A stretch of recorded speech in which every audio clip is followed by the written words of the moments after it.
Okay, can we have your attention? We'll be starting up shortly.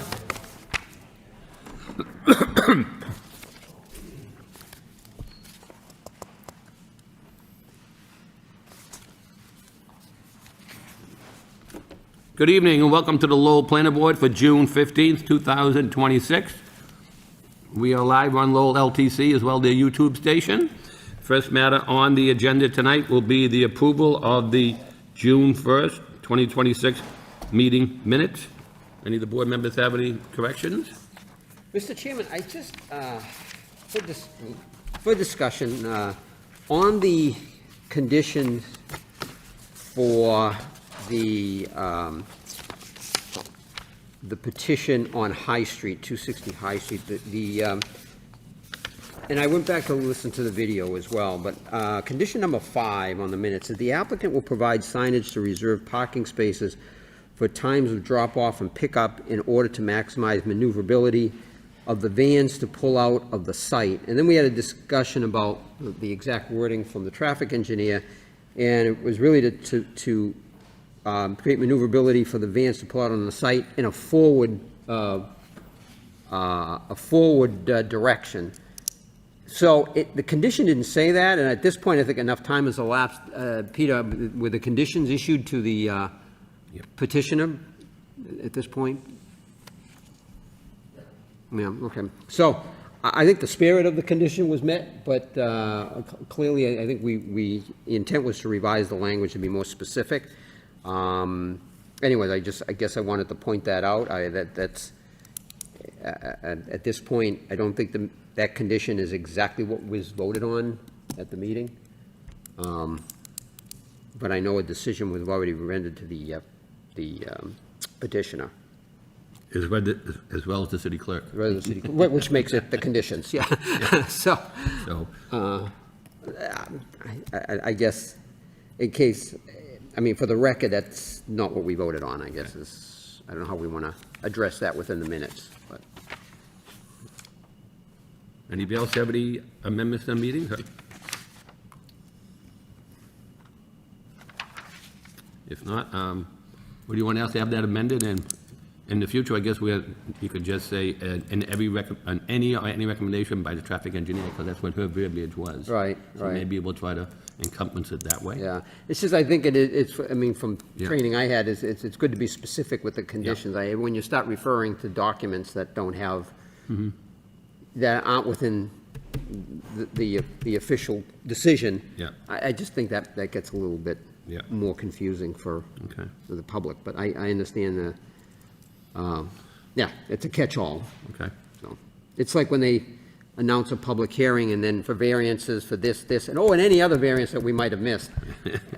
It's a catch-all, but it doesn't really notify the public what variances are being requested. So I just. Okay. So besides that, I'll make a motion to approve the minutes. Do we have a second? Second. All in favor, say aye. Aye. Aye. Any opposition? Hearing none, the minutes are approved. Okay, moving along, we have a site plan and a special permit for 123 University Ave. The applicant has requested a continuance, but I will read the legal notice. Site plan review and special permit 123 University Ave. TLGLE LLC has applied to Lowell Planning Board for site plan and special permit approval to convert the existing building at the above address into 2 ground floor commercial units and 12 studio apartments. The subject property is located in a traditional mixed-use zoning district. The proposal requires site plan review approval from the planning board for the creation of residential development with more than 3 residential units per section 11.4 of the Lowell zoning code, and a special permit approval under section 12.1 for construction of 11 or more units in the TMU zone. I've been informed that they were before the ZBA last week, and they asked for a continuance there. I believe the issue is parking, and they're trying to find out alternative parking because there's none on site. I believe that's why they asked for the continuance. They requested the next available date, which is actually out till September 10th, because all the other dates between now and then are booked. So they're requesting September 10th for the next meeting. Any board members have any discussion, or if not, I'll make a motion to continue. I'll second that, Mr. Okay, Chairman. so my motion will be motion to continue till September 10th at the request of the applicant. Second. All in favor, say aye. Aye. Aye. Any opposition? Hearing none, the motion carries. That matter is continued till September 10th. Thank you. Moving along on the agenda, we have definitive subdivision plan 202 Parker Ave. Danny Rivera has applied to the Lowell Planning Board for a definitive subdivision plan to split the existing lot and construct a new single-family home at 202 Baker Ave. The subject property is located in traditional single-family zoning district. The project requires definitive subdivision approval from the planning board under Lowell subdivision of land regulations. May we hear from the applicant, please? Yes, thank you, Mr. Chairman. Good evening to all. For the record, my name is John Geary of Geary & Geary LLP, 32 Church Street, Lowell, Mass. I'm here tonight representing the applicant, Danny Rivera. Danny is here with us tonight, as is Matt Hammer from Landplex. As the chairman mentioned, we're here tonight seeking approval of a subdivision plan, definitive subdivision plan, which would allow for the existing lot at 202 Barker Ave to be split into 2 lots. The site plan identifies the lots as Lot 1 and Lot 2. Lot 1 is where the proposed new home would be constructed, and Lot 2 is the location of the existing home. The applicant is proposing, if approved, the applicant's proposing to build a 3-bedroom, 2-bath home on Lot 1.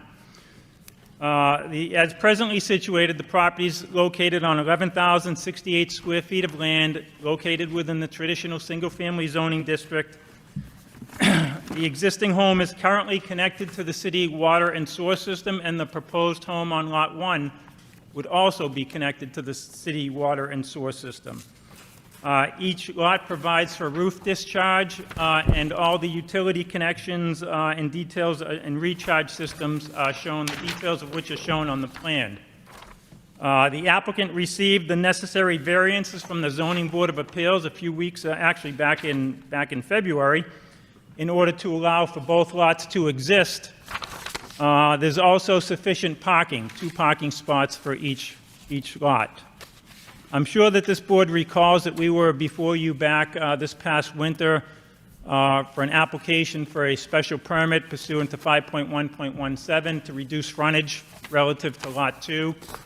At that time, we believed then and we believe now that we met the criteria for issuance of that special permit. However, the special permit requires a supermajority vote. We did not receive a supermajority vote. We received a 3-2 vote in favor. So as a result, the special permit did not issue. And so we are back before you this evening requesting approval of the definitive subdivision plan. The comments are pretty straightforward. They indicate that the application meets the requirements of the subdivision regulations. Comments refer to the specific relief which we received from the Zoning Board of Appeals.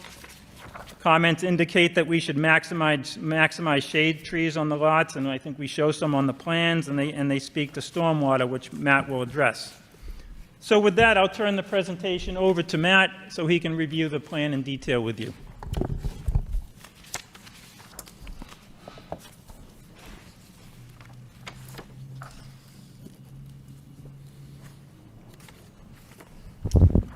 Good evening, For the record, my name is Matt Hammer with Lamplex Engineering Surveying, 60 Fletcher Street, Lowell, Mass. Yeah.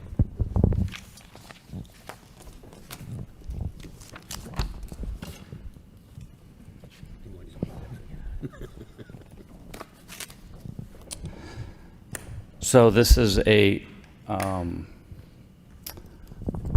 full plan set that was requested instead of just one plan. So I'm going to go through each sheet. This is the existing conditions plan. This plan shows the two lots that are now have been created by the granting of the variances from the Lowell Zoning Board of Appeals, showing each lot here. Existing is two garages and a gravel driveway area. And here there's an existing single-family house. There's utilities out in front on Barker Avenue as well as By Street.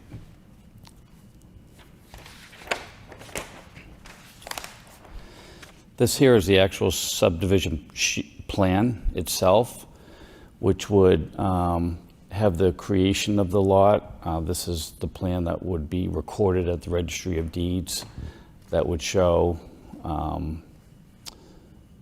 the two lots that were described by Attorney Gary, this lot being Lot 1, which is 6,842 square feet, and this is Lot 2, which is 4,226 square feet.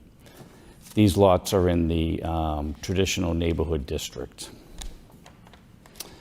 This Lot 2 obviously has frontage here on Barker Avenue, and this lot here has frontage on By Street.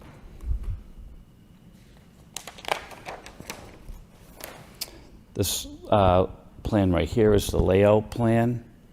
This plan is just simply meant to show a few things. One is the parking spaces for each lot. This lot here shows the two parking spaces that'll be located here. This lot shows the two parking spots that'll be located adjacent to the proposed dwelling, which is here. And then part of the condition of the Zoning Board of Appeals was to have two trees put onto this lot, which are shown here. And then this plan also shows the curb cut, which is in closer proximity to the intersection of By Street and Barker Avenue, will be removed, restored, vegetated, and all this gravel here will be removed. The two garages will also be removed, obviously, and then here you have the outline of the house here.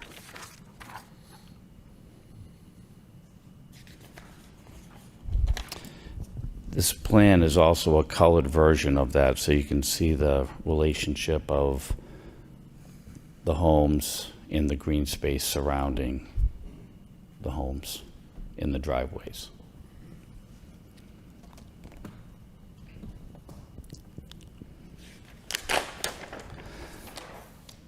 This is a more detailed plan showing the grading and the utilities. This plan shows infiltration for these two parking spaces here. This is infiltration for these spaces here. The roof drain can connect to the infiltration system as well. There's also stormwater calculations shown here on the plan, meeting the 1 inch of total impervious area to be retained. That calculation is here. And then this is showing the proposed connection to the sewer. This is showing the proposed water line, as well as the restoration of the drive, which I previously described.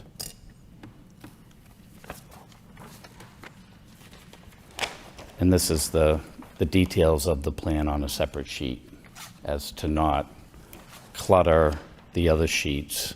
We increased the scaling to 1 inch equals 20 feet, so these are a little bit more clear or zoomed in from the prior site plan.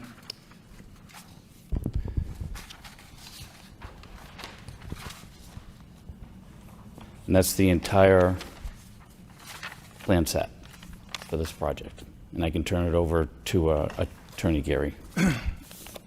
Thank you, Matt. Mr. Chairman, that's all we have. We're here, we're happy to answer any questions or try to address any concerns that board members may have. Thank you, Counselor. At this point in time, I'll turn it over to the public. Anybody here like to speak in favor of this project? In favor? In favor? In favor? Hearing none. Anybody like to speak in opposition? In opposition? In opposition? Hearing none. This time we'll turn it over to the board members. Any of the board members have any questions, comments?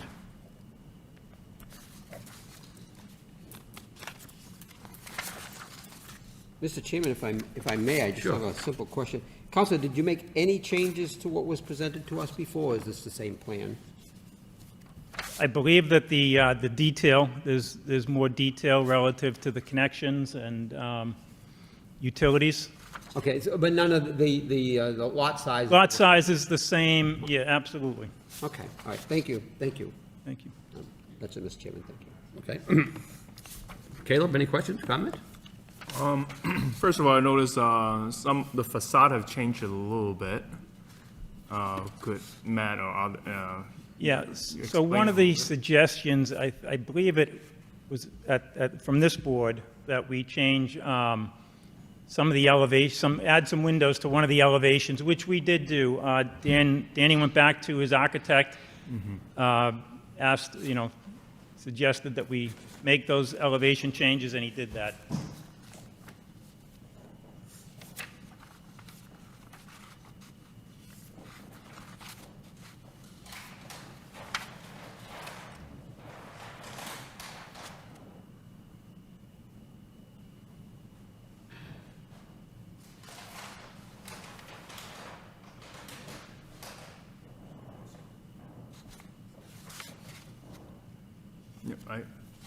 Yep, I recognize that wall. It was requested that we added some more windows to the side that's facing the driveway. And that's reflective of that elevation. Thank you. I'm pretty sure that was your request, Caleb. Yes, I remember that. Well, thank you. I give you your team credit for doing that, and certainly help given the proximity of the two properties. I think, Matt, going back to the site plan, I noticed there's some trees on the south side of Lot 1. Are those going to be staying put? Yes. So on the street corner and also next to existing driveway, right? Entrance. That's correct. Yeah, we're gonna keep that tree. Got it. One more thing, I know we discussed at that special permit hearing that, it's the tight space from the house to the corner, to the northwestern corner of the lot. No, for lot 2. Yeah, on the other side of the corner. On the corner closest to the new house, right? Yep, that corner. So I know we discussed a little bit about how to differentiate the two lots, given that, it's probably a stone throw away. Either a monument or something. I know we talked about a fence, but I recall, Member Frechette said that, if you put a fence there, it may make the lot look even smaller, but to make sure there's no future dispute between the owners. So what I can say to that, over time, you're gonna see improvements to both properties, which will define where that is over time. Okay. So, if somebody wants to put a fence in 3 years from now, they can go and do that. Certainly. If somebody wants to do plantings or things to that side of the property line as well as the other property as well, naturally, things will happen along that lot line, which will define where that is. Got it. But for subdivision, you usually put some type of marking there, right? Either. In a subdivision, we we would put an iron rod at that corner, Okay.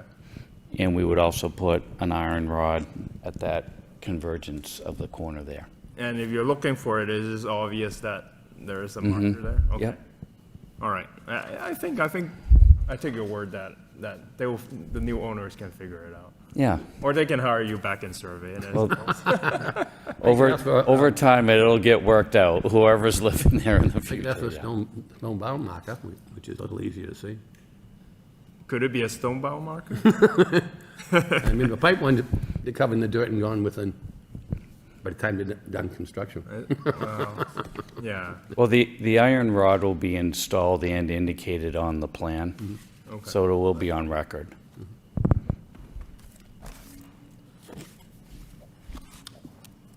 I think, Anything further? No? okay. Go ahead.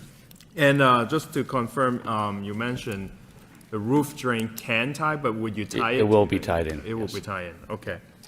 And I think that covers the comments I see, the staff comments, so thank you very much. Yep. Attorney Tenza, questions, comments? Thank you, Mr. Chairman. Briefly, I liked this project when it came to us a while ago. I still like it, and I still look forward to approving it. Thank you, Mr. Chair. Thank you. Lucia, any questions, comments? No? I don't have any. No? Okay. So did the ZBA give you the frontage relief that we didn't? Yes. Yes. We got relief for the frontage, yes, Yeah. for lot 2. Okay. Because if we had voted for it, then you would have just did the A and R, correct? And I think Matt said if we didn't, then you have to. Yeah, we needed other relief from ZBA, Yeah, first, yeah, so we would have received that frontage and then done an A&R plan. okay. So then when you went to ZBA, you have to, you got the frontage reduction through that, We did. okay? Plus, Mr. Chairman, it would be the lot size reduction too, which is Yeah. what I have. Yeah, lot area Sure, per yeah. dwelling unit. Yeah, I mean, because I think, what does it They're say here? identified on the I mean, comments. I thought, it sounds like the newly created lot received the following variances: minimum lot area and lot area per dwelling, and lot 2, minimum lot area per dwelling, and minimum frontage and maximum floor area ratio. Right. Yep. Okay, I have no further questions. Mr. Chairman, can I just comment? I guess what I had difficulty with, and I still do, but, you know, there are no abutters here objecting to this, but in the traditional single-family zone, the minimum, for a single-family home, the minimum lot size is 7,000 square feet. And so Lot 1 is not that bad of an ask, right? It's 6,842 square feet. But Lot 2 with the existing home is 4,226 square feet. You know, that's, even within the traditional multifamily zone, it's 4,500, so it's even less than that. The traditional, even in the TMU zone is 45. So that's still the difficulty I have with this. Well, like I said, they received all the variances they needed. So now our subdivision control rules and regulations on the lot size and frontage is all lots shall be of such size and dimension and have frontage to meet or exceed the minimum requirements of the zoning ordinance of Lowell. Only one residential building may occupy each lot unless approval is given by the board. So, you know, it's still within our purview on this. And I guess I'll and I don't believe when the special permit was presented to us, I just didn't see where the pattern of other development could justify a lot of 4,200 square feet. So, again, that's the difficulty I have with this application as it's presented. But again, I'll acknowledge that none of the neighbors seem to have any issue with it. So I just put that out there for thought and discussion. So, thank you. Yes, what I would say to those comments, Member Frechette, is, you know, character of the existing neighborhood is a component of the criteria, right? So I believe that neighborhood exhibit plan that we provided did demonstrate that there were plenty of lots. And I went back and looked at it I did after the too. hearing. Yeah. And there were, and I'm very familiar with the lot. I've had other projects in the neighborhood, and I can tell you with certainty that a 4,200 square foot lot is characteristic of that neighborhood, of that existing neighborhood. And I too went back, again, it's like having two attorneys that can give you two different opinions. Absolutely. If we counted it out, I think we could both make a case for what we're pointing out here right now at the moment. So I understand that, and I respect that, Counsel, I really do. Thank you. Thank you. I can make a legal comment on that, but no. Because my father, who was a tax attorney and a CPA, he would say to him, what's the difference between being the accountant and being the lawyer? He goes, well, it's simple. Accountant, 2 and 2 equals 4. A lawyer, 2 and 2, maybe 4. Until you write it down. I kind of, that one stuck with me, yeah. So, and I think the lawyers in the room get that. So,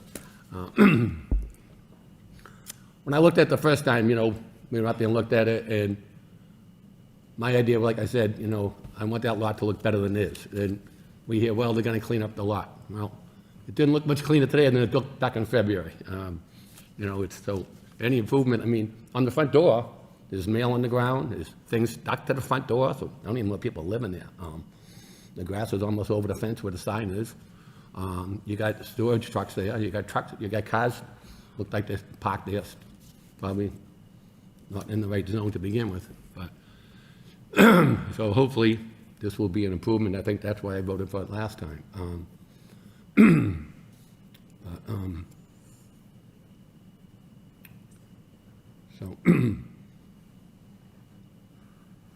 I would agree that post-development, there's no question it's an improvement to the neighborhood. That's what I was hoping, that's what I think I said last time. And I know you got a lot of street construction going on there now. Right. Yeah. Doing the overflow. Yeah, is that what it is, the CSO? Yeah. Yeah, okay. All right. Well, in the definition by staff, it meets the definitive subdivision plan. Those are my only comments. So, what's the request of the board for the request for the definitive subdivision? May I ask, Sure. to clarify, so does, the ZBA impose like the conditions again? Yeah. Oh, did they give conditions with the? Yes, so approval? the CBA condition was that we meet all of the, that we meet all the requests of the engineering department, which we agreed to. Okay. And there's no, trees condition, right?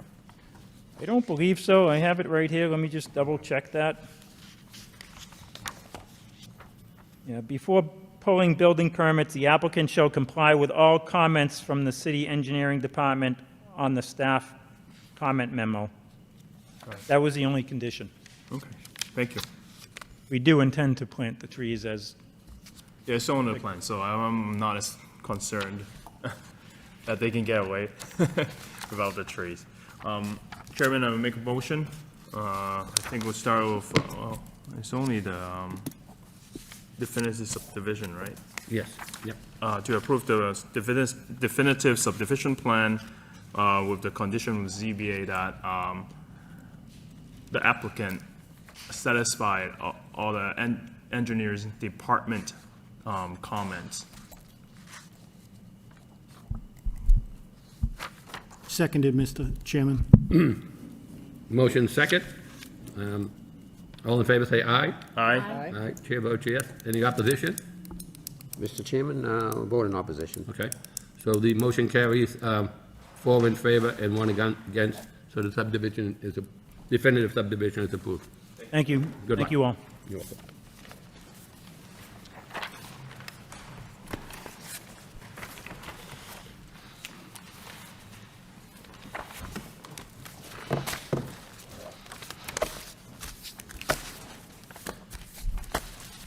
Okay, moving along on the agenda, we have a site plan review for 71 Willie Street. Willie Street LLC has applied to the Lowell Planning Board for a site plan review, approval to convert the existing building at the above address to a 20-unit residential building. The subject property is located in the urban multifamily zoning district The proposal requires site plan review, approval from the Lowell Planning Board per section 11.4 for use greater than 3 residential units in a parking area with greater than 14 parking spaces. May we hear from the applicant, please? Yes, thank you. Thank you, Mr. Chairman. And again, for the record, my name is John Geary of Geary & Geary LLP, 32 Church Street, Lowell, Mass.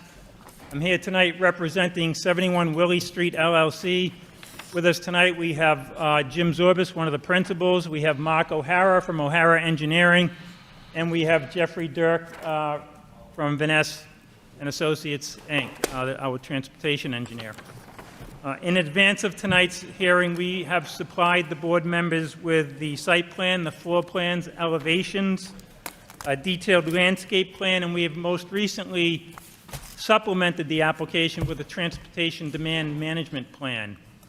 In terms of the project request tonight, we're here seeking a special permit pursuant to 11.3 of the city zoning ordinance and site plan approval pursuant to 11.4 of the ordinance. The property contains approximately 22,205 square feet of land. There's an existing 3-story building located on the property. For historical context, this was the former site of the Dugdale Worsted Mill. The proposed redevelopment converts the existing vacant building into 30 residential units. The unit mix includes 15 studio units and 15 one-bedroom units. In terms of the building layout, as I mentioned, it's a 3-story building. Each floor will contain 10 units, and each floor will have 5 one-bedroom units and 5 studio units. The unit sizes will range from 385 square feet to about 600 square feet. The main entrance is proposed to be along the southerly elevation, access through the parking lot. Within that main entrance, there'll be a mail area and a package drop-off area. In terms of how this project applies to the special permit criteria, so in terms of alignment to the master plan, the project aligns with the Lowell Forward Plan by expanding housing opportunities and repurposing an existing mill building within the city.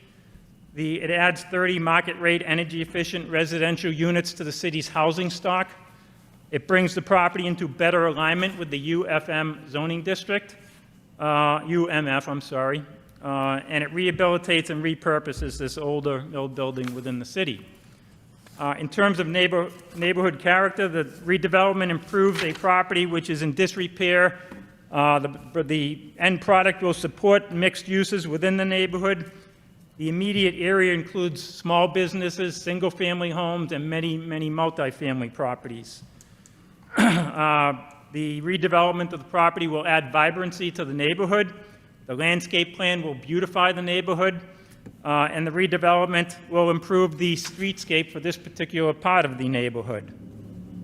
In terms of community benefits, the project adds much-needed housing, as I mentioned. It supports nearby businesses, increases real estate tax revenues relative to this site, and it reinvigorates an underutilized building. It also introduces new residents to the neighborhood that will likely support the neighborhood businesses. The property is located within the Acre Neighborhood Historic District, and as a result, and because of the scope of the project, we had to present before the Historic Board. We did that back in February. We received the historic permit, and I believe I included a copy of the recorded historic permit with the application materials.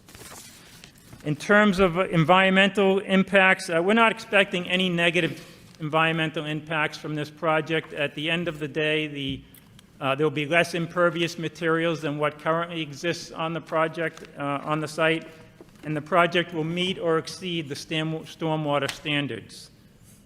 In terms of traffic access and safety, the project is not expected to create any adverse traffic impacts. The site access will be from Farnham Street, which is ill-defined at this point. Because of the size of the units, the fact that that we're proposing bicycle racks, the fact that the property is walkable to many locations, and there's a lot of nearby transit options, including the Gallagher Transportation Terminal, we believe that the demand for parking will be minimized. But in terms of the off-street parking, so the project requires 60, there are 30 units, requires 2 parking spaces per dwelling unit for a total of 60 units. We're proposing 31 off-street parking spaces. We were before the Zoning Board of Appeals a few weeks back. We received the necessary relief for the lack of off-street parking.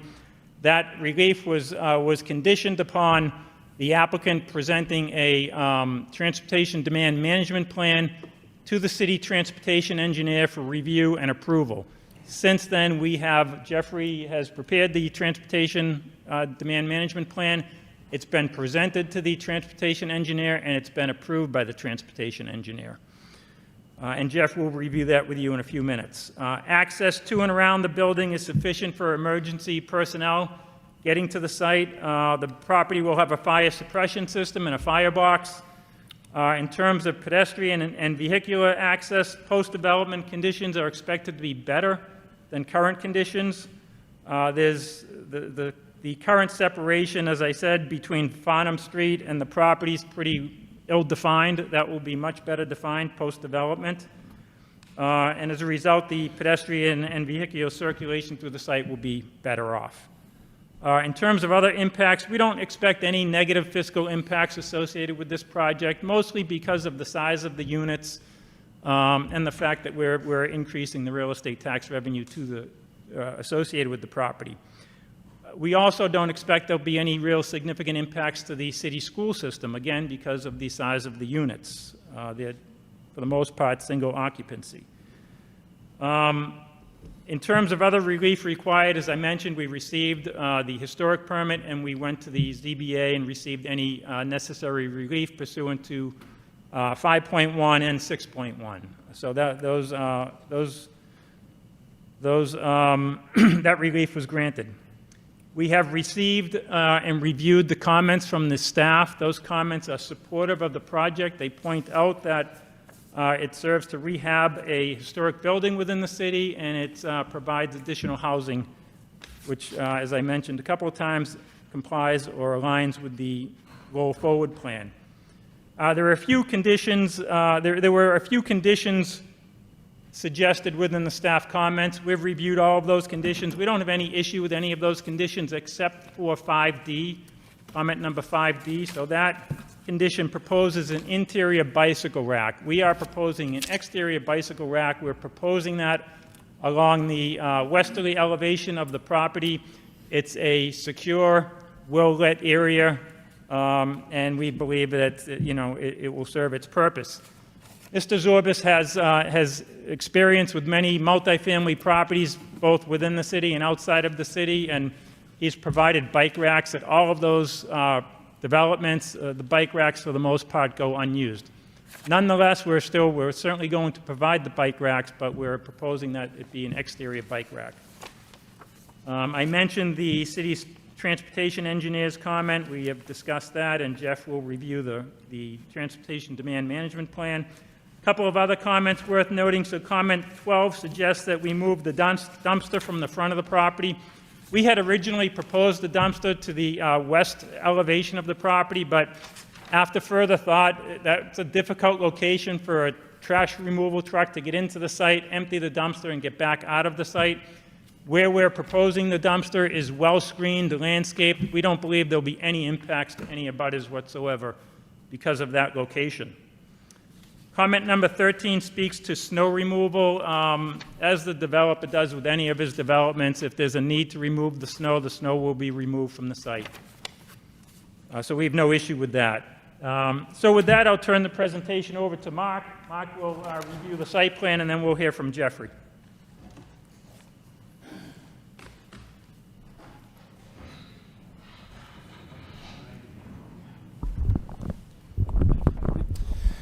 Good evening. For the record, Mark O'Hara Engineering, 21 Mansion Drive, Lowell, Mass. I am the engineer that designed the site for the developer. John went over a lot of the notes that I had, so I'm going to focus mainly on the engineering. It's an existing site. It consists of 2 buildings, the main principal building, and then there's an accessory building that you can see outlined on this plan. That accessory building is being removed.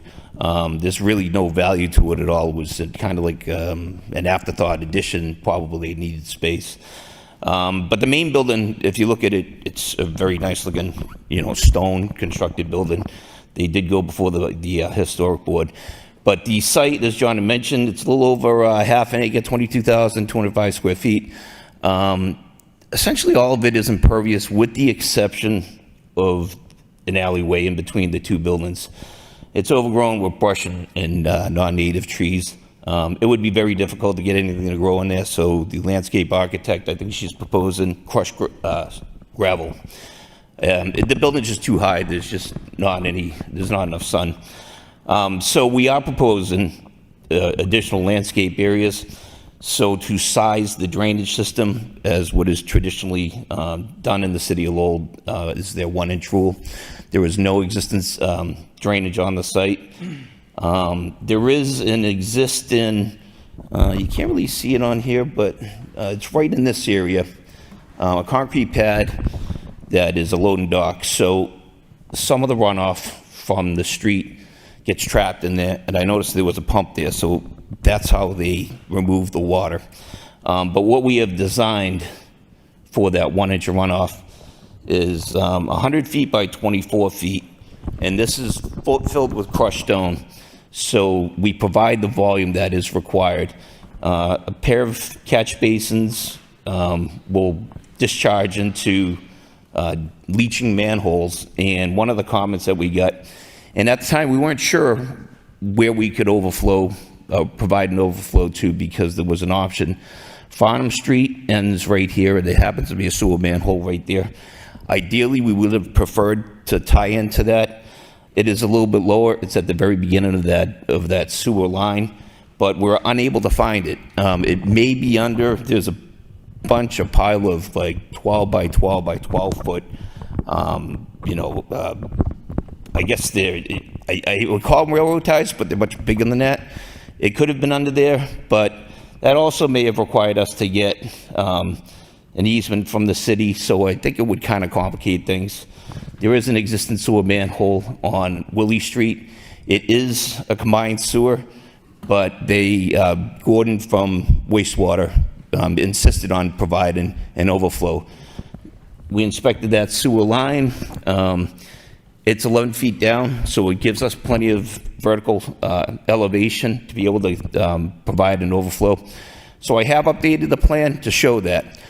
I don't think those plans are before you, but that was really the only change that engineering requested.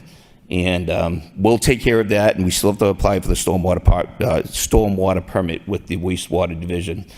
And we will apply for that if this does get approved by this board. It has already gotten approved from the zoning board. John already discussed the parking spaces, so I don't need to talk about that. We do provide snow storage in the islands in the perimeter, and as John had discussed, in those winters that you get too much snowfall, it will be trucked off site, as how Jim does it with his other sites. Let's see. Yeah, so I just wanted to also mention that this is in a developed area. The existing building is serviced by municipal water, sewer. It's also got gas. Any updates that are required to bring, water in, the plumbing will be calculated, and if we need to upgrade those services, we will. But there is an existing fire service, and there is an existing domestic water.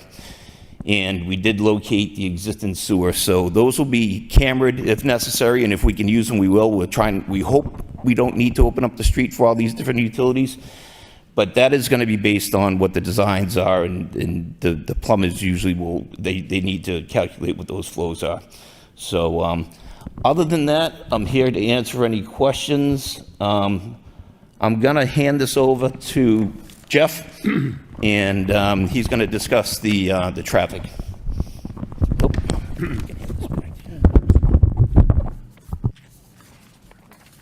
Thank you, and good evening, Mr. Chairman, members of the board. A pleasure to be before you tonight. I'm here. Dirk, welcome back. A pleasure to Yes. see you as well. Thank you very much. As Attorney Geary had mentioned, from the standpoint of the project and looking at traffic and parking impacts, the project did receive relief as it relates to parking. And one of the key components of the city's recommendation to the zoning board for the relief on parking was that a transportation demand management plan be put together and approved by the city's transportation engineer. And as you heard, that has been done. Just to walk you through kind of the elements of the Transportation Demand Management Program. So there's really three pieces to it. There's the TDM, or I'm going to refer to it as a TDM program. TDM program management. So this is really laying out the responsibilities of the party that's going to enforce the provisions of the Transportation Demand Management Program. So that defines an on-site transportation manager who will oversee the program. Really the role of that person is to make sure that all of the elements that are going to be put in place are put in place before the project is occupied, but then it's maintained as the project moves forward. So that's the first piece of this. So this is typically the building manager. And they may manage more than one property, but they're responsible for overseeing the implementation of the TDM program. So that's really also the point of contact between the city and the building owner to make sure that if there's anything that might be going wrong, this is the person that you contact, but also for the residents. So as a resident moves in or buys a unit there, I think this is rental, so when they move in, they'll be told who the manager is and who's responsible for the TDM program, provided with their phone number as well as an email address. So again, maintaining that communication. The second point is promotional and incentive programs. So these are all of the things that will be put in place to let residents know what's available for alternative modes: walking, biking, the Lowell Regional Transit Authority bus service. There are 2 bus routes that travel to the north of the site. And as you heard Attorney Gary mention, they both connect to the Kennedy Center. So we have walkable to the bus. We also have that connection to the MBTA commuter rail at the Kennedy Center, as well as the other Lowell Regional Transit Authority bus lines. So making sure that residents are aware of that, where those stops are located, and then making sure they have information on the schedule for the bus routes as well as the commuter rail. So that's going to be provided. The other thing is, right now, at least through the end of the month, and I don't know if it's been extended, is that the bus service is free for all residents in the city. If the state continues subsidizing that program, that will continue. If not, we've added the provision to the TDM program that as a part of your lease, you will be provided with a transit pass for 1 month. To get you used to the bus service there, used to using it, used to where it goes, and then hopefully you'll continue with that. So that's being provided for free for 1 pass per each unit. For anyone that signs a 12-month lease. So again, it's really amenity to the extent that it's no longer free. We still want the residents to be able to use the service, get familiar with it, and then hopefully continue with that in the future. We also have a ride-sharing provision. What that is really as you sign up as a resident, if you're interested in ride-sharing, you'll list that on your lease, and then as transportation manager, we'll look at opportunities to be able to link residents up so that they can share trips. So that's going to be provided as well. Attorney Gary mentioned some of the on-site amenities. They seem like minor things, but having a package delivery station so you don't have to go to the post office is really minimizing those off-site trips. Other things in terms of bicycle parking, so you heard that we're going to be providing bike parking. In this case, we're providing 0.5 bike parking spaces per unit. So we're providing 15 bicycle parking spaces at an off-site location. One of the things you heard in terms of the applicant's experience is that a lot of these commuting bikes are very expensive, and so people don't typically like to leave them someplace. Even if it's outside, they'll bring them up to their unit and keep them inside. And so we think providing that off-site at 0.5 spaces per unit will accommodate some residents that want to keep their bikes outside, but it's also important for guests so that they have a place if they want to ride to the site to be able to lock up their bike securely. Wayfinding signs within the site will also be provided. Those wayfinding signs are really to let people know where's the bicycle parking, because it's going to happen, as you heard, in a well-lit area, but on the back side of the building. So if you're coming in from the front side, you might not know where the bike parking is, so there'll be signs to guide you to where the bicycle parking will be. Probably most importantly is we've outlined kind of these conditions relating to letting residents know as to what's available for them, incentivizing them to use these alternative modes is a monitoring program. So it's good that we put all these things in place, but the real thing is, and the board I know is very familiar with monitoring programs, is to make sure that it's working. Number one, to report back to the city that all of the measures are in place, and then monitoring both the number of vehicles entering and exiting the site, on-site parking demands, as well as bicycle parking demands. And so the intent of that is to demonstrate to the city that the parking ratio works. We're not generating excess traffic related to the project. So that's going to be done at 2 points. The first would be at 90% occupancy. It's a small project, so that's 27 units. And given the lease-ups that happen, that's probably going to happen very quickly. A subsequent monitoring will happen within 1 year thereafter. So you get a check-in at about 90% occupancy. That's going to tell you everything's in place, give you some feedback as to how it's operating, and then we'll check it again within 1 year. There's also corrective actions. So, what happens if things aren't in place or that we're exceeding any of those provisions. And so what we've done is laid out a series of items that as we deliver the monitoring program, if we document an exceedance, too much parking or illegal parking around the site, bicycles not parked in the bike parking spaces, the provisions would be to expand the TDM program to including additional incentives to use those alternative modes, maybe expanding the number of bike parking spaces on the site. That would need to be identified as a part of the monitoring program. And so we would say these are the issues that are happening. Here's how we're going to fix it. The subsequent report would demonstrate to you that we've implemented those measures and is working. So again, that's the TDM program. The city transportation engineer has signed off on this. So I'll be happy to answer any questions you have now or later on in the presentation. Thank you. Thank you, sir. Thank you, Jeff. So, Mr. Chair, we believe that we have established that we meet the criteria for issuance of the special permit. We believe that our site plan meets the criteria for site plan approval. We are respectfully requesting both approvals this evening, but we're happy to answer any questions or discuss any concerns. Thank you.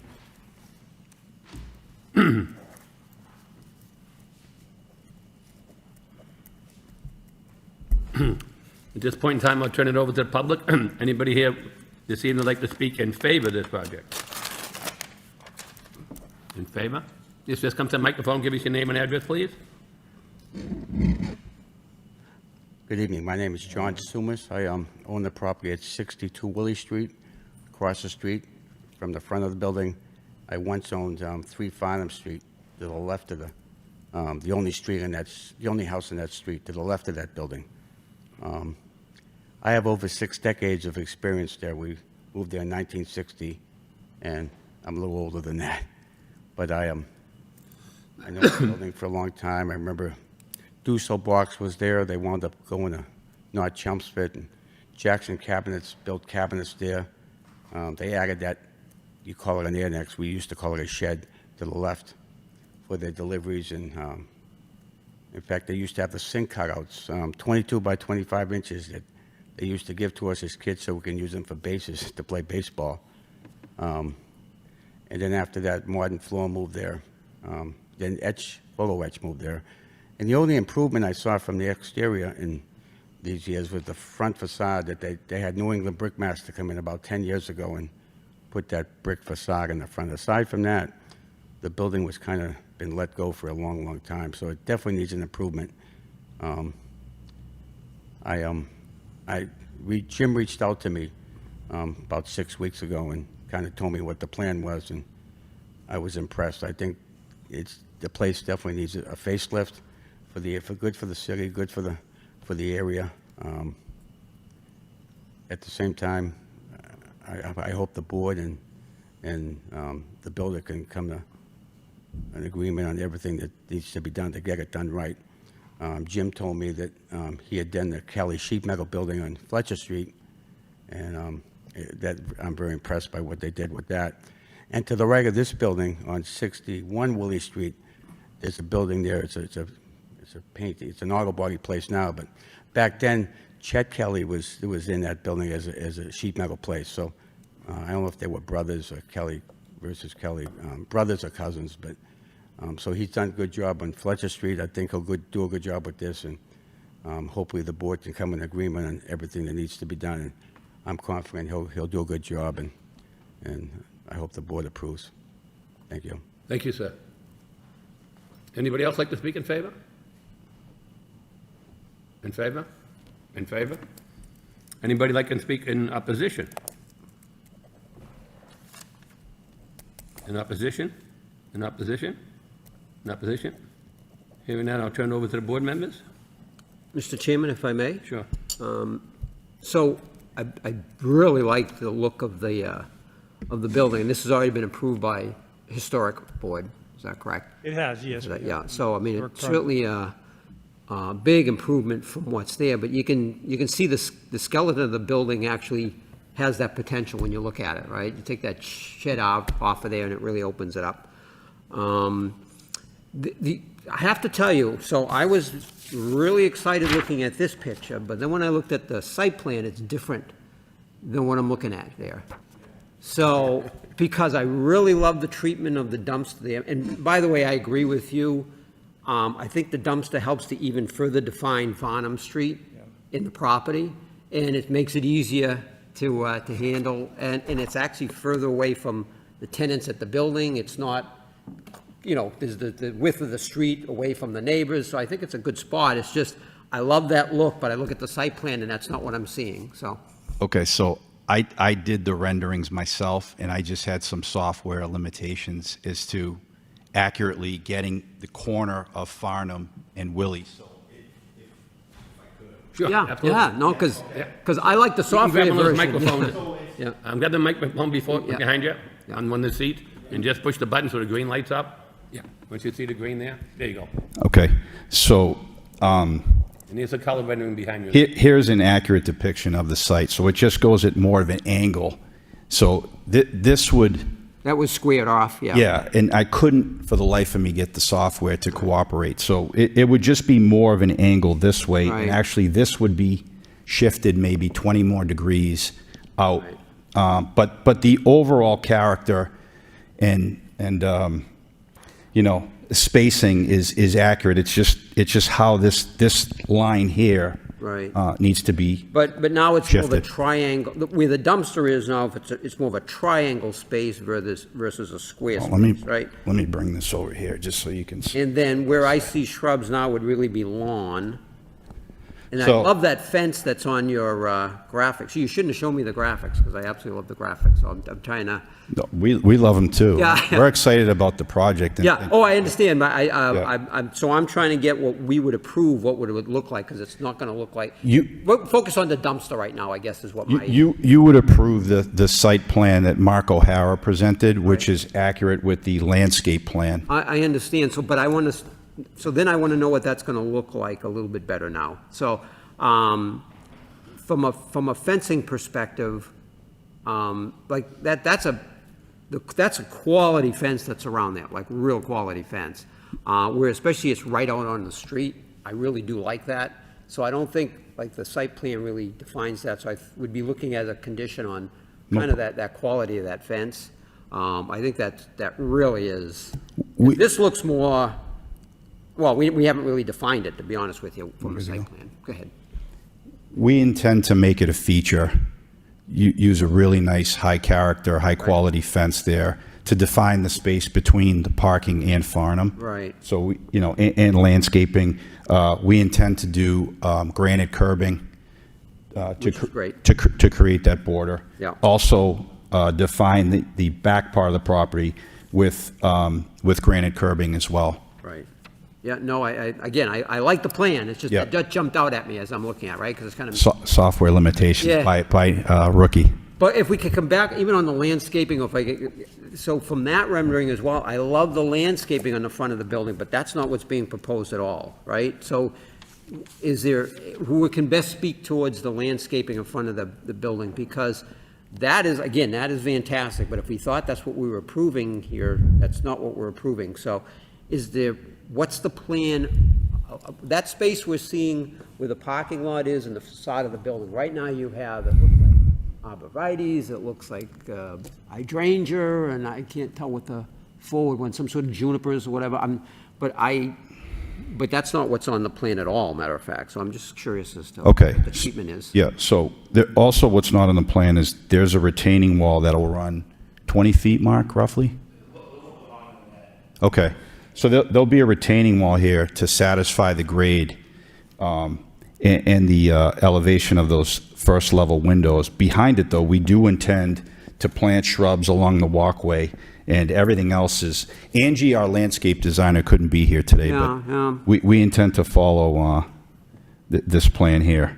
Which doesn't, this plan doesn't show any plantings. Yeah, Right? yeah. Yeah. We can add some. You can condition it, and we can. I mean, do you have the space? That implies the space is there, but then I look at this and I'm not, I just want to make sure you got the space. so they I can think survive. that's a question for Mark. You might. Are you talking about where the retaining Between wall the is? building and the walkway. I mean, we could put like a 1-foot planter, I think is what we have, but there's not really much more room than that in order to get the parking. Right. If we were to put something there, it would push the parking spaces closer Yeah. to Farnham. Yeah. And would probably end up losing a couple of parking spaces. I mean, that was the dilemma, right? Because I love this, and when I printed it, and then I started looking at the site plan, I'm like, I don't think this is what we're If we could what we're have, gonna see, so. if we could have fit it, we would have put it, you know? Yeah. We want to dress this up as much as you guys would like. Yeah, oh, yeah, no, and historically, you've done a great job, Yeah, so I don't thank you. apply one way or the other. I'm just Thank you. recognizing the change. Yeah. That's why I'm asking the question. Yeah. Because does this even exist to be able to create? And I don't think it does. I think there's an area here where we can really dress up with a light post and some landscaping. Yeah. Obviously, around the dumpster area and in the back as well. Right. Right, that's what this shows, but, and again, that's still. Yeah, I get it. Yeah, okay. All right, thank you, I wanted to clarify that on the landscaping, and the dumpster configuration. I was pleased with the transportation management plan, and, no surprise, because, Mr. Dirk was involved in it. I think we've seen this before, but I love the monitoring portion of it, right? So that really, I think that makes this a living document, which will be adhered to, and I applaud you on that. And it's not a 50-page document, it's a very simple transportation management plan, so I'm fully in support of that. The outside bike racks, again, they're not on the plan, right? So you mentioned it, could you just point out again where those exterior bike racks are going to? I would have to look at the plan. Yeah, because the plans we're looking at do not show them. Unless I missed it. To be honest with you, I'm not sure where it is either, but I think we were talking, one of the, Yeah. we did have the dumpster in this location over here, but we made that change, but I think that's what we were proposing it. We've gone back and forth.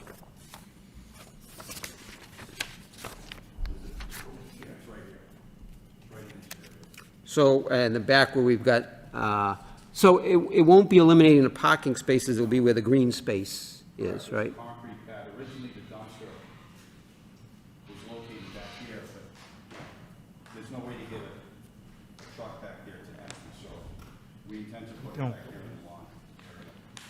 Depending on how many we approve will dictate how big the pad is.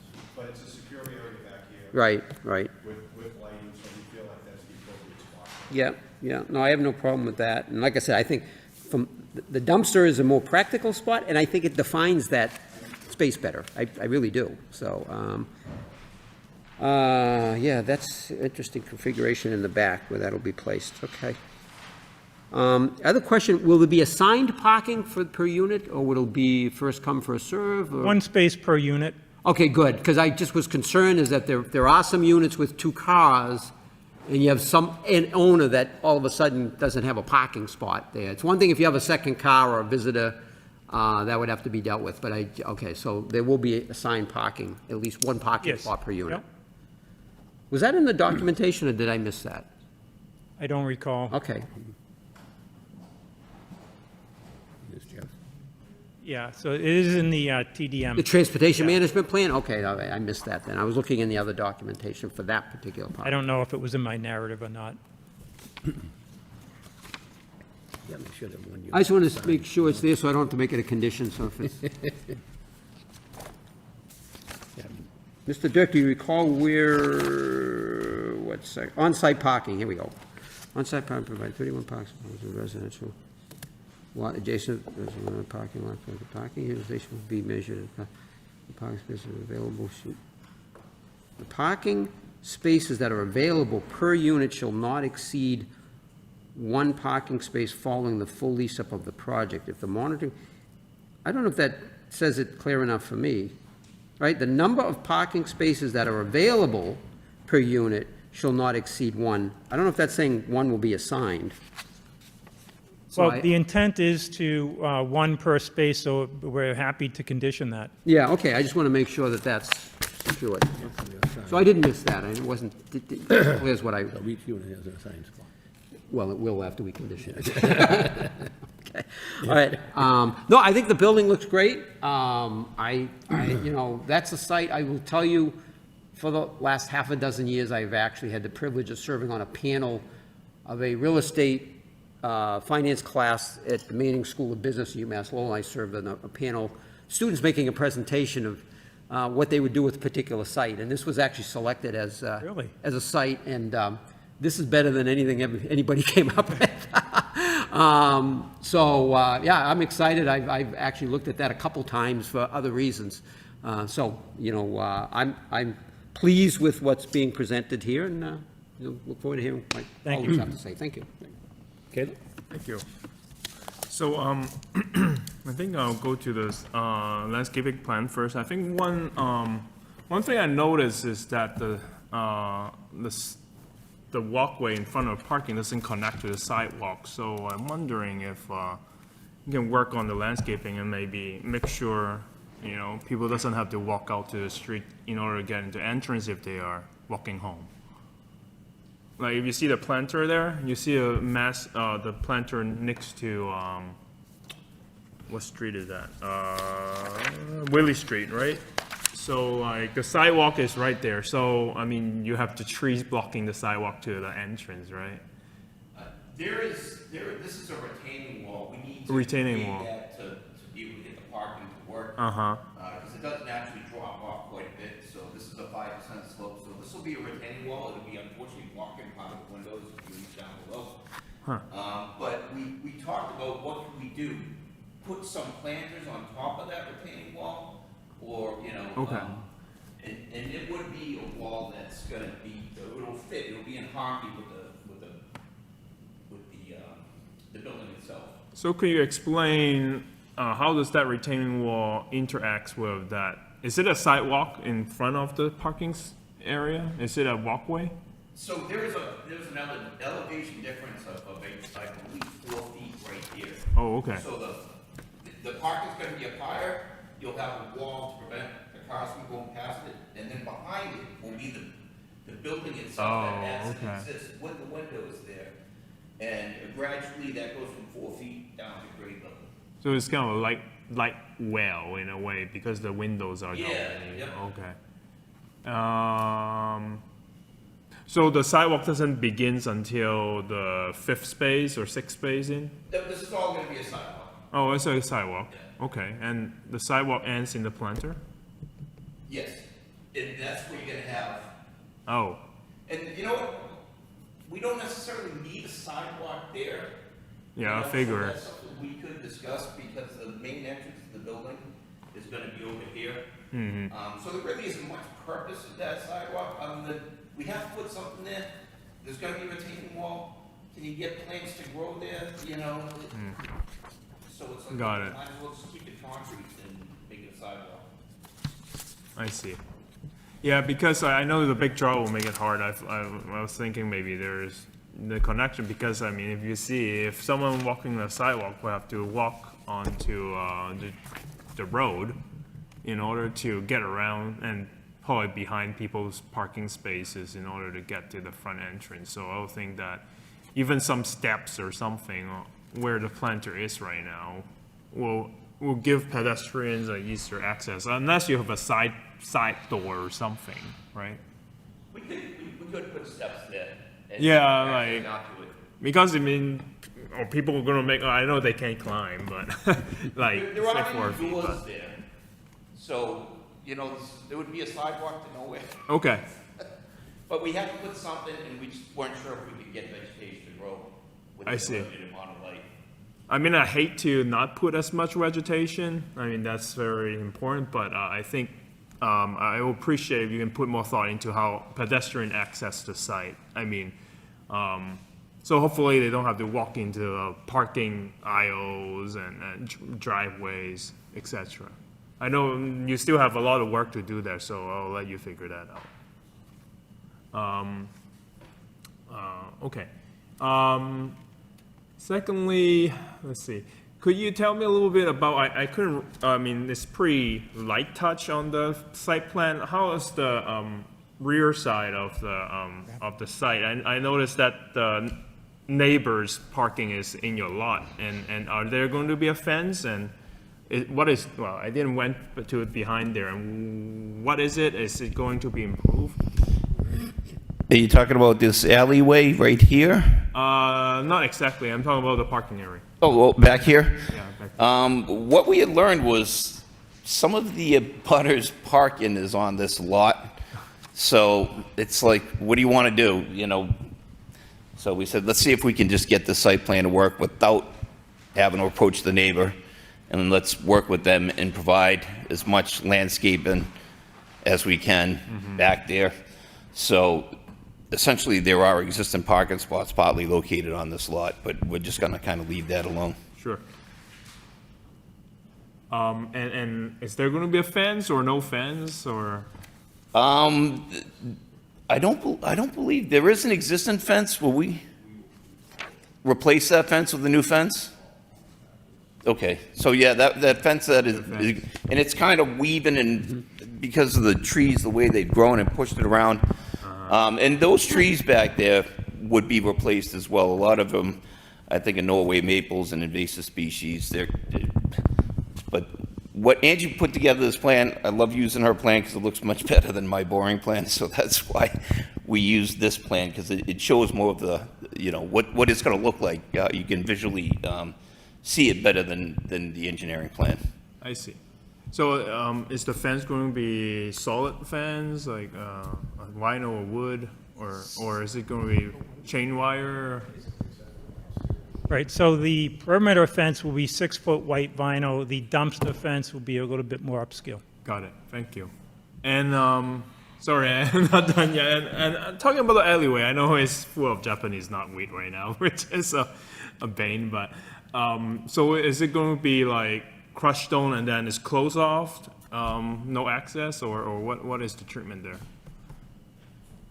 I know the crushed stone, so that's fine. But like, could you tell a little bit more details on that? You're talking about the alleyway in between? Yeah, the alleyway, and then also to that landscape area behind. Yeah, Right here? Oh, yeah. Yeah, the alleyway, I don't know if you've seen it, what's growing in there. I mean, it's kind of filled with a little bit of everything. There's some trash back there. There were some shrubs. There are some trees that somehow are growing because they got above. I believe this building is a little bit lower in elevation, but this is north, so this building is essentially blocking pretty much all of the light. So we discussed this with Angie, and she's like, I can't really guarantee that something's going to grow back there. You know, you could get weeds and stuff that'll grow, but can you get something that visually is aesthetically pleasing back there? And I just said, I'll go with whatever you want to go with, you know. And she said, well, crushed stone would help with the drainage too. Sure. So that's what she proposed. It's, you know, it's not used. It's fenced off on both ends, you know, and half of that area is the abutter. So I don't know if we would want to encourage, or who knows, maybe it becomes a shortcut. I don't think we've really put too much more thought into it than let's clean it up and let's just put some gravel there. And is the vinyl fence going to extend all the way across? Just wondering. Yes. Okay. Thank you. I mean, yes, I agree that that is a very limited space, but just wanted to get an idea about that. Thank you. Any details on lighting? The lighting? Lighting both on the building or in the parking lot? Yeah, there's going to be a light out front, and then there's another one where the dumpster pad is. Okay. And then you've got two more out back. This is a city lot. I've seen a lot of Pride Star EMS, not the EMS, Pride Star, the busing service is, but this is a municipal, I believe it's City of Lowell lot that abuts it. So this is just a parking area as well. There aren't any residences there. The only residences are across the street. And these lights, we have them shown on her, Angie has it on her plan, is down broadcasting. Yeah, on the upper right. Yeah, up here. And I wasn't sure about the building lighting. Were we going to have a couple of building lights off on the building itself? Okay, so where the doors are and stuff like that, but nothing that would be, obtrusive or negatively affecting the neighbors, just to cast enough light so that people feel safe and, it does its job. Okay, thank you. Sorry, I have many questions.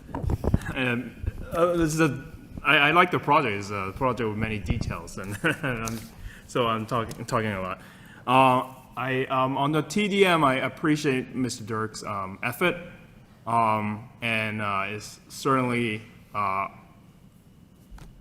very good plan, and the ones that we have seen in the past.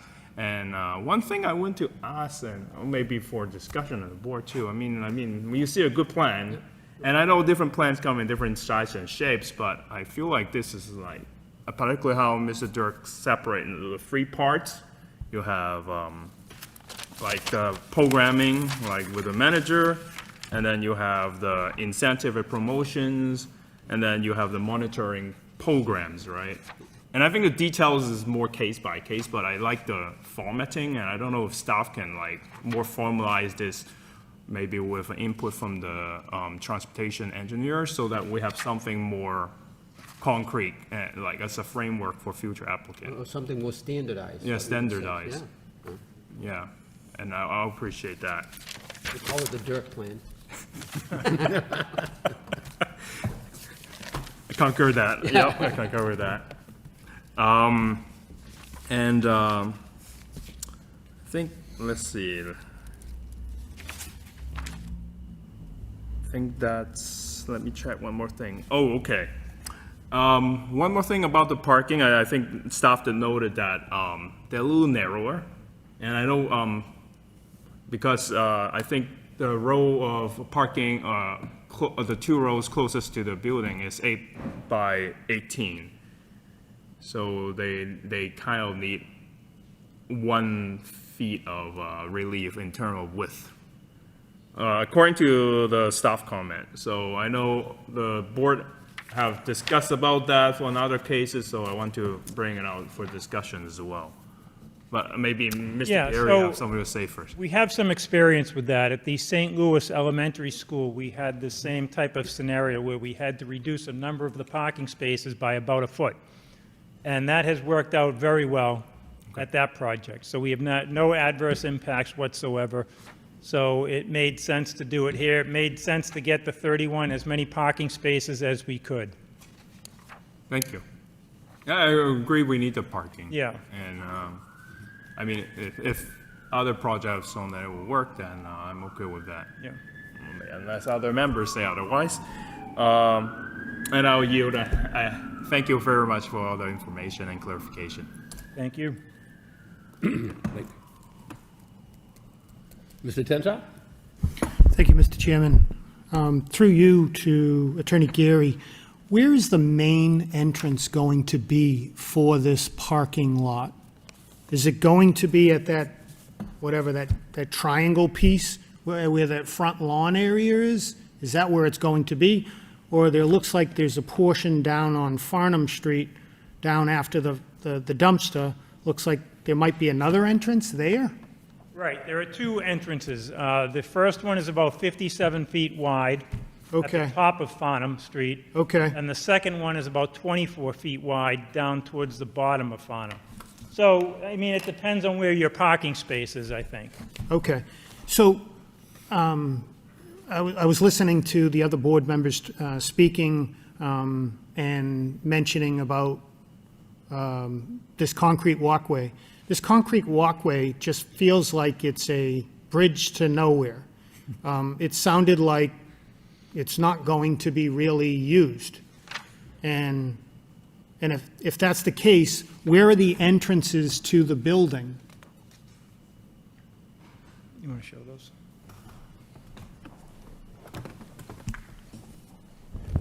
Yeah, the entrances are hidden right now because of where the addition is. So this is the principal structure right here. Yep, And then you've got the accessory structure. yep. But where the actual door is right here. Near the handicap parking? Yeah, near the handicap parking spot. Is there another entrance or exit? There is another entrance on the front side? on the front side. On Willow. But I don't think that's going to be the primary access. Maybe like an emergency exit or whatever? Yeah, and there is also an existing door out back as well. It's stepped down like another foot or something, but I don't think that's going to be a principal access either. The primary access is going to be in front of the handicap parking spaces, where the existing door is. Okay, The existing primary door, I guess you'd call it. okay. And the circles on that back fence along where you said the city of Lowell has a lot, those circles are indicative of trees that we're planting? Yes, on the landscape plan, you're talking about these? Yes. Yes, trees. There's- Okay, all right. It just seems to me that we're making a concrete walkway for nothing. I liked what Member Frechette mentioned is that whatever that is, the picture that was provided made it look fantastic. And I think instead of a concrete walkway that's not going to be really used, why wouldn't we do those plantings that Member Frechette had suggested? Just a thought when I'm hearing it. You know, it just would seem to give us more greenscape, would make, I think, the building more appealing and a little less concrete. I understand where you're coming from, Yep. and the purpose of the retaining wall Yep. is for the parking. Yep. To be able to get that there, so behind it will just be like, almost like a window well. And that's how many essentially. feet? It's 5 feet wide. How long? There's 1, 2, 3, 4, 5, 6, 7, 56 feet. It tapers from 4 feet down to nothing. Yep. But Member Frechette, we're happy to try to plant there if we can. Yeah. So, Yeah, I mean, it's not my idea, it's Member Frechette's, but it certainly, I don't know, it just, I think would make your yeah, project we better. can have Angie Verge take another look at that for us with those comments in light. By the way, I like the project. I think having small units, flats or whatever we would call it back in the day, are probably the way to go now. Would have liked to have seen more parking, but you don't have it. Right. That's life. But you did get the variances for the parking, so I do like the project. Would like to see a little more green space, but once again, I like the project. Thank you, Mr. Chair. Thank you. Lucia?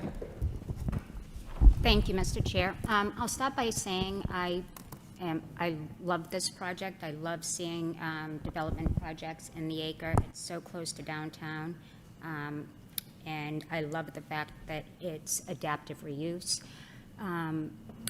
I do have a few questions, though. One, I'll also say I would have liked to have seen elevations from all sides. For example, are the materials consistent around every side? Also, when this came before the historic board, there was a fence on top of the roof hiding the mechanicals. Is that still going to be, is there still going to be a fence? Yes. Okay. I would have liked to have seen that on this rendering. A lot of my other questions or things that I weren't sure of have been addressed. But with regard to the size of the parking spaces, do we have the authority to agree to non-conforming parking spaces? Or does that need to be under a petition of special permit? I'm sorry, what was? So some of the parking spaces are 8 by 18 as opposed to the required 9 by 18? Right. We received relief from the Zoning Board of Appeals for For that the number of parking spaces? and the dimensions. Okay, okay. Yes. I'm glad we made that clear. That's all I have. Thank you. Can I just go back to the fence? I just Sure. conferred with my client, the fence on the top of the, so You know, in working with Steve Stoll, the Historic Board Administrator over the years, he in the past did not like to see the fences on the rooftop. So I didn't recall showing that, actually, but, yeah. But we have no issue with it if that's, It's not a make or break for me. Yeah. But I personally liked it. yeah. We probably would need that reviewed by the Historic Board, though. So, my preference would be to live with the historic permit that's in place, that's recorded. No, there was a fence on top of the roof Yeah. that hid all of the mechanical. Okay. Um, And they're saying they didn't apply for that? They're removing it, apparently. So someone mentioned, referenced our project on Fletcher Street earlier. So around the corner of the old Kelly Sheet Metal Building, I had actually requested that we put a fence to hide the condensers up on the roof because I didn't like the appearance of it. And the Historic Board, specifically Steve Stoll, didn't want it. So knowing that we had to go through Historic this time around, I actually would prefer it. I think it's nicer and would, yeah, and would be happy to pay, the expense to do it, but I don't think he's gonna like it or approve it. Yeah, he's not allowed. Oh. And I'm sorry, back to, I know what he said. He said, don't worry about that. I'm sorry, back to one of my previous questions. The materials do carry out around each side? They do, yes. Yeah. Okay, okay. Great, that's all I have. Thank you. Thank you. Thank you. Mr. Saab? Well, I like the project, and I hope, that will make this community, especially that neighborhood, Yes. a lot more, welcoming and Right. nice, and upgrading the kind of condition is currently right now. That's all my comment. Thank you. Thank you, Mr. Saab. Yeah. Yeah, I like the project, especially when you see the color renderings, always adds it up. And, when you're visiting out there, look at the site, you can tell the addition to the left, it's not gonna take much to knock that down. I mean, that's just good gust of wind, and even the sign was falling off for tonight's meeting. But I do like the idea that, for the parking, that each person has a assigned parking spot. Yes. I think that makes it a lot easier when someone comes home at night, I'm 19, and if someone's in their space, you go to the traffic demand management plan Yeah. and say, someone has to move it, and Mr. Dirk said, there's gonna be a coordinator there, someone knows where this spot is. So, when you look at it, I understand, you get the hardship for the parking, but I was happy to see each spot had a parking spot. Yep. I think that helps save, the parking concerns, because I believe the traffic engineer said, you're not gonna find much parking on the street down there. It's true. I mean, the gentleman lives across the street, probably knows better than anybody else, so, but yeah, I was very happy with the transportation demand management plan. I read that thoroughly. I know that's what the traffic engineer asked for, and I'm glad to see that it'll be an ongoing thing, that'll be monitored instead of just put one in place and see if it works or not, and if it doesn't, people ignore it, but I like the fact the way Mr. Dirk pointed that out. And what was the other thing I had? Oh, the one thing that came up with, I meant to ask, under the water department, they said that, what was it? The plan shows fire service entering from Willie Street, but they believe it's in the rear because they had to go during the winter. So I think when they talked about the water department, I believe that's on, down the comment. Plan shows the fire service entering from Willie Street, and they said, we believe that fire service enters the back of the building because this past winter, fire service broke during one of the cold spells. So did you find it in the back, or are you going by what they tell you, or? Do you know what I'm saying for that comment? Did you follow what I'm saying? Yeah, I went into the building itself and visibly see the water connection. Yep. The sewer line is over here, the water is on this side. Okay. There must have been I thought it was domestic, but not fire out back. But if they did find that there was a service connection back there as well, it wasn't on any of their records. They must have discovered it, and I just learned about it when I read from there. But there is ample water in Willie Street, and that is where the primary feed is, and that's where I believe we're going to be going. Okay, I just thought that was important to bring out.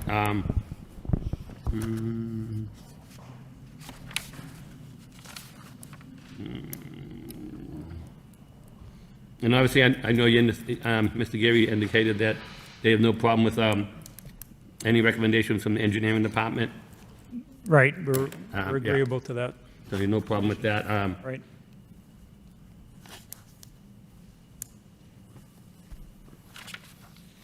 Yeah, I think that's all I have after all the comments of the other board. Thank you. Thank you. So we have a site plan request and a special permit, correct? Correct. Mr. Chairman, can I, just for further clarification Sure. on the fencing around the dumpster? Because I did catch it, I appreciate that'll be more substantial fence. One of the things from, again, from the rendering, and I thought, and because it's really gonna be, that's gonna be really visible, right? So even when you go on Willie Street, you're gonna really see that. And in this here, this actually incorporates material from like the facade, this brick post, if you notice. And it's not a white, it's a darker color. So I just, I want to give you some leeway, but I want to make sure we condition it so that it kind of incorporates those elements. Because I think that's going to be, honestly, visually, that's going to make the project. We'll do stone posts Stone post, beautiful. with fence, and we'll make sure that the stone matches the facade. Perfect, thank you, that's what I was looking for, so yeah, no, that's perfect. You can understand that, that's going to actually make it. Yep. I'm a big believer in density by design, right? I think that just makes a huge difference. Go to Newburyport and walk around, and they've got denser neighborhoods in Lowell, but it looks 10 times better than some of the neighborhoods in Lowell. There's a reason for that. All right, so I think that was really, and then did I hear that correctly? You're willing on that 50-foot space where the retaining wall is, that, remember Dan mentioned, is to work some. Yes, we're willing to propose some landscaping. Some landscaping there, great.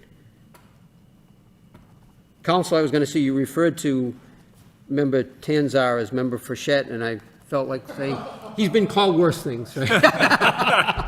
He might say that's questionable.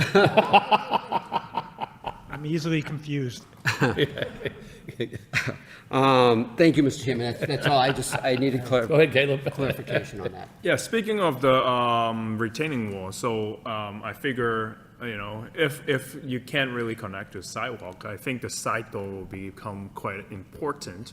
So I'm wondering, like, maybe not as a condition, but just considering that, like, making it a regular secondary entrance for the tenants, so that they can avoid a parking area if they could. Thank you. Makes sense. Any other board questions?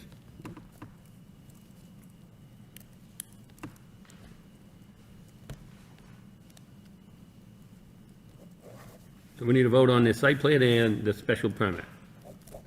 Mr. Chairman,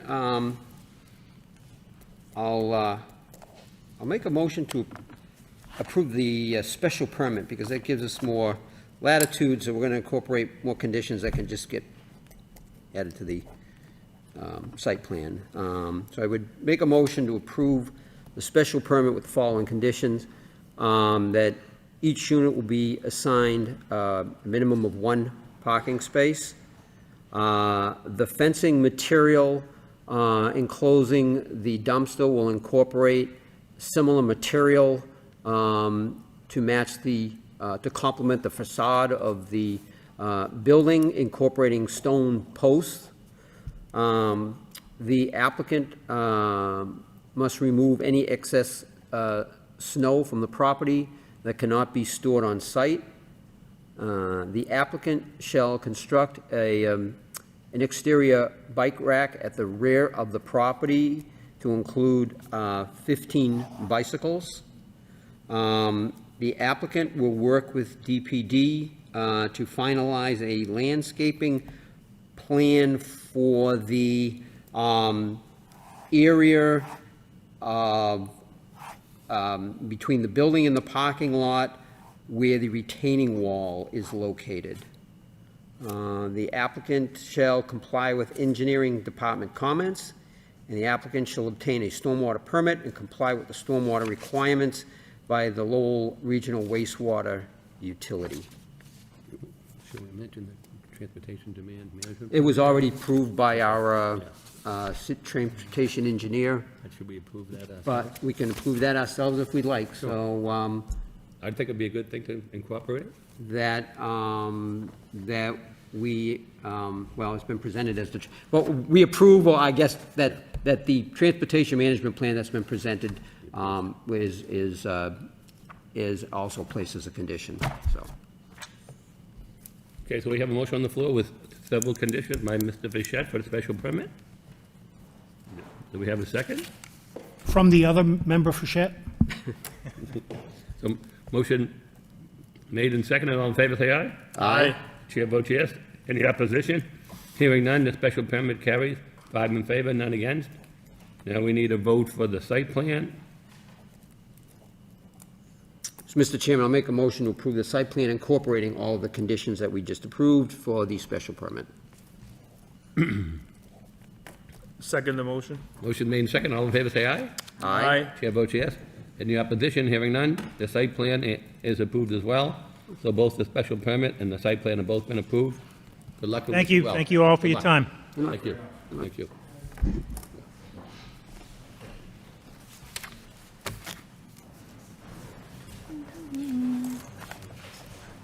Thank you very much.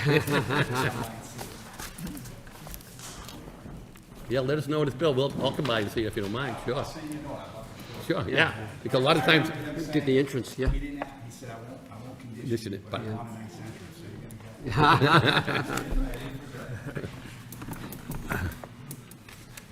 he's good like that. You know what I mean? And you think, I'm not gonna make you do something, but and if there's, yeah. Sometimes it's gonna work, you know? Okay. So moving along on the agenda, the board members have any notices of updates? I wish to follow up real quick on the dirt plan, and so I don't want to disappear into just like a side note. So like if Peter, you can make it like either a memo or something that particularly helpful for the planners to help future applicant, maybe as a memo or something, and then report back maybe in a month or so, so that that's something done. I appreciate that. Yeah, I can talk to Dylan and we'll figure something out. Thank you. Any other board members have any further comments? Is Jerry gonna tell us what we read in the paper about the work bridge? I was going to say the paper beat me to it. And by the way, that's just about everything that, in the email that you get if you want to sign up for getting the email, so. Yeah, it was a good update. It just, I invite you to go take a look at it. It's great. See it progress. Okay, any further comments? If not, we can entertain a motion to adjourn. Make a motion to adjourn. Motion to adjourn. Okay, second, by Lucia, all in favor, say aye. Aye. Chair votes yes. Any opposition? Hearing none, we are adjourned. Good night, and thank you, everyone. It'll be a good-looking project, you know? Yeah. See?